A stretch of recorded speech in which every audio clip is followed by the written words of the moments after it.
yung magiging y. Since dito isa lang, panalo po, Onic champion po sila. Ay, congrats, Onic.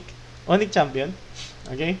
So, gagawin natin, x equals 1 over y plus 4. Ito na yung magiging bago nating equation, and then, isosolve natin yung value ng y. Okay? So, para magawa yun, ang gagawin natin is, i-cross multiply natin to, papunta dyan. So, ang mangyayari dyan, y plus 4 equals 1. Ay, mali. Tama. And then, kailangan dalawa. Ganyan. And then, susunod natin na gagawin dyan, itong x natin, i-distribute natin, no? So, distribute natin dyan.